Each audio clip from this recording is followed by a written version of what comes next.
Bismillahirrahmanirrahim. Assalamualaikum warahmatullahi ta'ala wabarakatuh. Alhamdulillah wassalatu wassalamu ala rasulillah Sayyidina Muhammad ibn Abdillah wa ala alihi wa sahbihi wa mawalah. Wa la hawla wa la quwata illa billah, amma ba'du.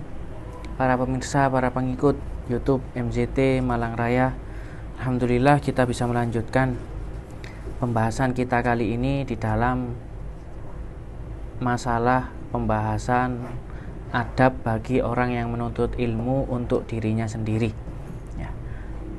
Maksudnya untuk dirinya sendiri yaitu ketika dia menjaga adab walaupun tidak di hadapan gurunya ya, walaupun dia ini sendiri ya, ketika ingin menghafalkan suatu hafalan atau ingin mempelajari atau murojaah pelajarannya, maka dan lain sebagainya, atau keadaan-keadaan yang lain untuk dirinya sendiri, dia ini juga harus menjaga adab-adab yang telah diajarkan oleh para ulama, supaya tidak lain dan tidak bukan ilmu yang kita cari itu menjadi ilmu yang bermanfaat, ilmu yang barokah di dunia, khususnya nanti di akhirat, yang mana sampai di adab yang kelima bagi seorang penuntut ilmu adalah ayyuqassima awqata lailihi wa naharihi.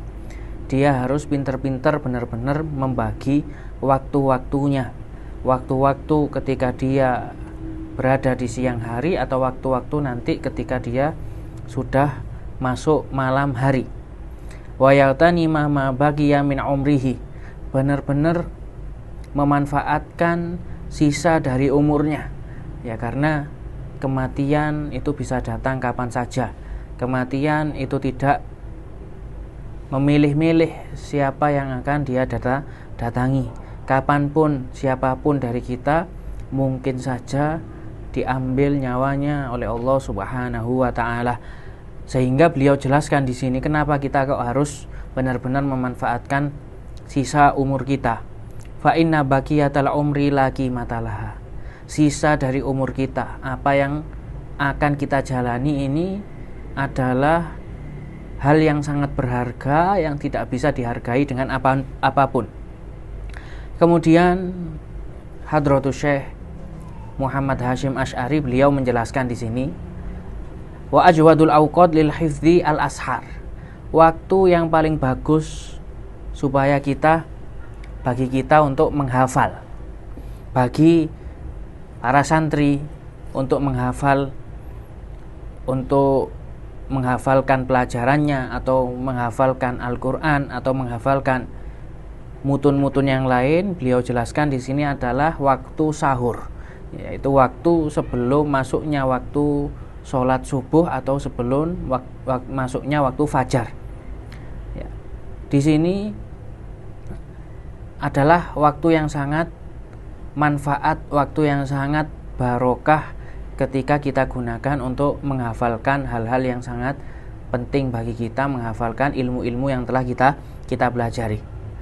Walil bahthi al ibkar, waktu yang paling bagus bagi kita untuk mencari suatu permasalahan, untuk bahas, untuk mencari suatu hukum ya, di dalam kitab-kitab yang lain atau di dalam buku-buku, maka katanya beliau di sini waktu yang bagus adalah al-abkar, yaitu waktu pagi.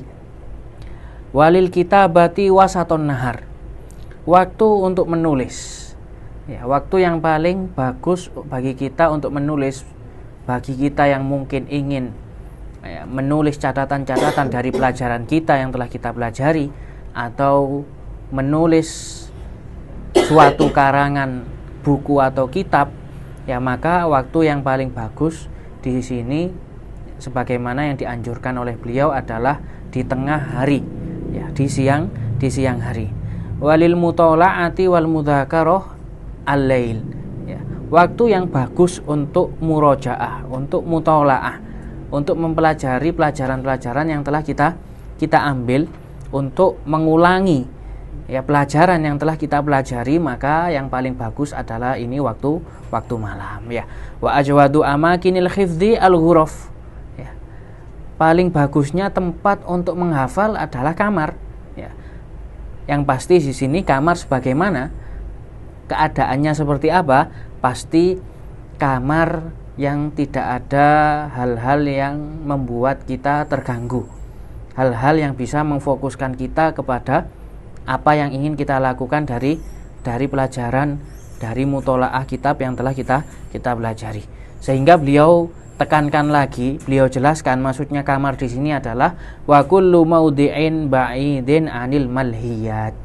Semua tempat yang jauh dari hal-hal yang melalaikan, maka ini adalah tempat-tempat yang bagus bagi kita untuk menghafal atau untuk mutolaah atau dan lain sebagainya.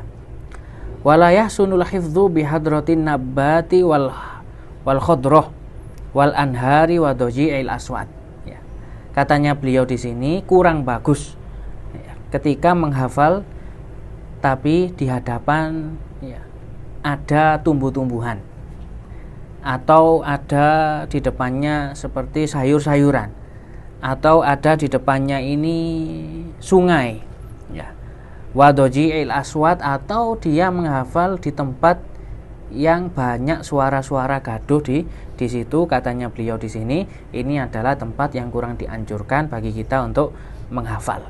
Entah menghafal apapun itu, menghafal suatu ilmukah, atau menghafal suatu mutunkah, ya, atau menghafal Al-Quran mungkin di situ, ini kurang dianjurkan. Wasadisu, kemudian adab yang keenam yang harus juga kita jaga bagi kita sendiri, ayyuqallilal akla wa syurba, hendaklah menyedikitkan makan dan minum ya, bagi orang yang menuntut ilmu. Salah satu adab yang harus dijaga bagi orang penuntut ilmu itu tidak banyak makan dan tidak banyak minum. Fa inna shiba'a yamna'u minal ibadah, karena shiba, karena terlalu kenyang di sini bisa mencegah kita, membuat kita malas untuk ibadah. Wa yuthqilul badana, bisa membuat berat bagi badan kita untuk melakukan ibadah, yang mana pasti menuntut ilmu di sini juga tergolong ibadah, sebagaimana yang mungkin telah kita bahas di dalam keutamaan ilmu yang beliau jelaskan di dalam kitabnya di sini di awal-awal kitab.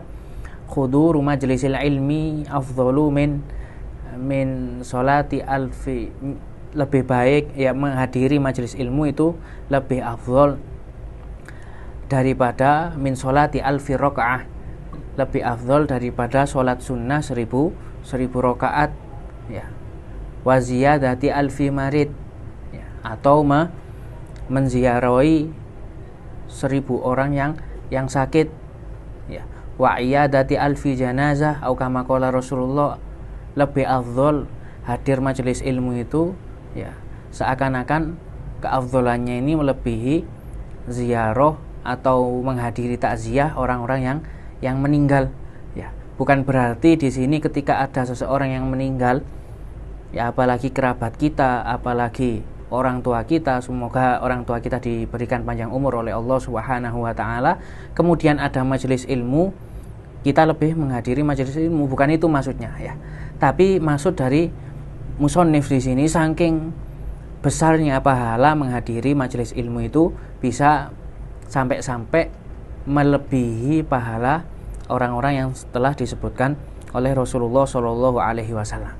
Tapi seandainya orang tua kita sakit misal, atau kerabat kita yang sangat dekat dengan kita sakit, sedangkan kita berbarengan dengan majelis ilmu, maka yang lebih afdhal ketika memang kita yang dipentingkan untuk merawat manfaat lebih besar untuk menjaga orang yang sakit tersebut, ya maka kita dahulukan orang yang sakit ya. Karena ini yang lebih penting dan ini yang lebih maslahah bagi orang tersebut ya, walaupun kita merelakan untuk tidak menghadiri majelis taklim tersebut ya. Ya, bukan berarti, sekali lagi, ini bukan berarti kita harus ketika bertabrakan antara dua permasalahan tersebut, ya, tetap kita harus melihat mana yang lebih maslahah di antara, ya, akan tetapi yang dianjurkan oleh Rasulullah, fadilahnya menghadiri, ya, majelis ilmu itu sangat besar, ya, sangat besar. Ya. Di sini dikatakan bahwasanya karena terlalu kenyang itu bisa mencegah kita untuk malas melakukan ibadah. Wa min fawaidi qillatil akli, yang mana juga termasuk apa? Menuntut ilmu itu adalah ibadah. Wa min fawaidi qillatil akli sihatul badan wa daf'ul amradil badaniyah. Faedah kita sedikit ketika makan dan minum itu, ya, faedahnya adalah membuat badan kita sehat dan membuat kita tidak gampang terkena sakit dari badan kita. Ya, ini juga selaras dengan apa yang disabdakan oleh Rasulullah Shallallahu Alaihi Wasallam, bahwasanya, ya, puasa itu salah satunya adalah bisa menyehatkan badan kita.